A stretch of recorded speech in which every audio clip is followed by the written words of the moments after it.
Welcome to This Explainer. Today, we're going to completely deconstruct one of the absolute most exciting roles in modern football. We are bridging elite, professional tactical theory directly with practical, on-the-pitch youth development. So whether you're a coach, a player, or just a deeply passionate student of the beautiful game, you're going to love how we break down the mechanics, the training drills, and the mindset of the modern winger. Here's our tactical blueprint for today. 1. The modern inverted winger. 2. Mastering the inside cut. 3. The in-swinging diagonal cross. 4. Escaping high-pressure spaces. And finally, 5. The power of composure. Section 1. The modern inverted winger, a tactical paradigm shift. Let's dive straight in by looking at a massive evolution in world football attacking dynamics. We are literally watching the traditional touchline-hugging winger fade away. You know the type, right? The player who just stays out wide, relies purely on chaotic speed, and whips crosses in with their outside foot. While they're being rapidly replaced by a highly unpredictable, technically composed profile known as the inverted winger. Instead of just relying on raw speed in a straight line, this new breed cuts inside, threads surgical diagonal passes, and operates with just incredible decision-making. So, what exactly is an inverted winger? Basically, it's a player deployed on the opposite side of their strong foot. Left-footed players like Michael Olise or Antoine Griezmann perfectly embody this modern profile on the right wing. By playing on the wrong side, their dominant foot is suddenly facing the center of the pitch, and this unlocks the ability to cut inside to shoot on goal or thread dangerous, defense-splitting diagonal passes. They're relying on extreme technical composure here, not just trying to outrun a fullback down the line. Section 2. Mastering the inside cut. The signature move. To really grasp this signature move, I want you to picture cinematic, high-definition 4K footage in your mind. It's an elite 12-year-old left-footed right winger training on a pristine youth academy pitch at dusk under bright stadium lights. The player receives a sharp ground pass from the center. They open their body profile to face the goal, cushioning the ball incredibly smoothly with the inside of their right foot. Then, boom, they execute a rapid, low center of gravity body feint right toward the touchline, completely selling the defender on a fake run wide. And right after that feint, they sharply chop the ball 45 degrees inside onto their left foot, accelerating explosively into the half space. Picture a smooth, dynamic, low-angle tracking camera following this sharp footwork, complete with high FPS motion blur, realistic stadium lighting, crisp shadow details, and a highly focused expression on the player's face. The secret here is that 45-degree cutting angle. It's not purely sideways, it's a slightly backward diagonal escape route that creates that crucial extra yard away from the defender's outstretched leg. So how do we build this? To train this signature Olise cut and shoot, you can use this simple 3-step drill. Step 1. Set up a defender cone at the top corner of the penalty box. Step 2. The action.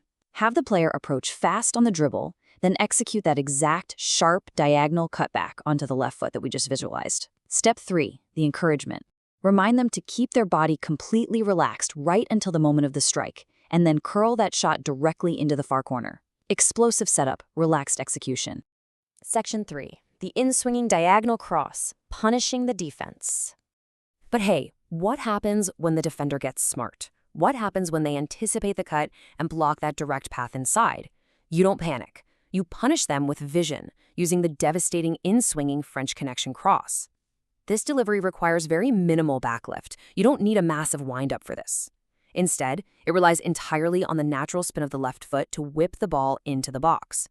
Because of the physics of using a left foot on the right side, the ball naturally curves away from the goalkeeper and drops perfectly into the path of incoming runners. It is an absolute nightmare to defend against. Practice this right on the training pitch. Set up your young player on the right wing with a friend in the middle simulating a striker's run into the box. For the action, the winger dribbles down the flank, chops the ball slightly inside to open up the angle, and crucially, they must keep their head up to scan the space. Once they spot the run, whip that left-footed cross into the target zone. As for encouragement, constantly remind them to focus on the shape of the pass, ensuring it bends away from the goalie's reach.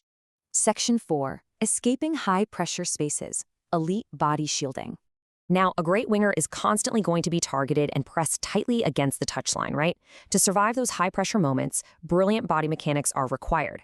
Just like Michael Olise uses his tall frame to his advantage, our young winger has to learn not to panic. Keep the body directly between the ball and the defender. Use your core strength to shield the ball. And honestly, this is the hardest part for young players. Wait patiently for the defender to commit their weight. Once the defender leans in, that's your trigger to execute a quick soul roll or a dynamic turn into the empty space. To really ingrain this habit, use a 1v1 escape drill. Mark out a tight 5x5 meter box right on the sideline. Have the player receive a pass with a friend putting heavy, tight pressure directly on their back. The player must bend their knees, use their body to shield the ball, and then use a Cruyff turn or a soul roll to spin past the defender and accelerate out of the box. This teaches them to be incredibly comfortable operating in tight spaces without turning the ball over. Section 5. The power of composure, the mental game. We've covered the tactical blueprint, the physical execution, and the specific drills, but the ultimate lesson from these elite profiles lies entirely in their psychology. It's the million-dollar question, isn't it? How do we actually translate physical skill into unshakable confidence? For a young, perhaps quiet player, maybe someone currently sitting on the C team, the real challenge isn't just getting the footwork right.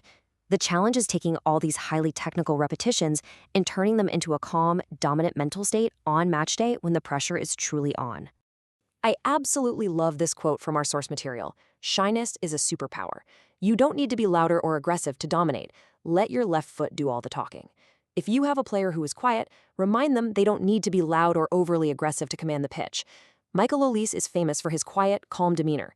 He rarely does interviews, he doesn't show off. Instead, he uses his smooth movement and his elite technical skill to entirely dominate the game. Ultimately, true dominance as an inverted winger doesn't come from forcing the play or trying to do a million step-overs. It comes from playing simply. It comes from keeping your head on a swivel, trusting the mechanics you've drilled in the dark, and executing every single decision with extreme technical composure. When you combine that relaxed mindset with the surgical precision of the inside cut and the diagonal cross, you become completely unplayable. So, as we wrap up our breakdown, I leave you with this. Are you ready to take this tactical blueprint out onto the pitch? Whether you're studying this to improve your own game or using it to unlock the potential of a quiet young player on your squad, embrace the calm confidence of the modern game. Try these drills out at your next session, master the mechanics, and see just how far that left foot can take you.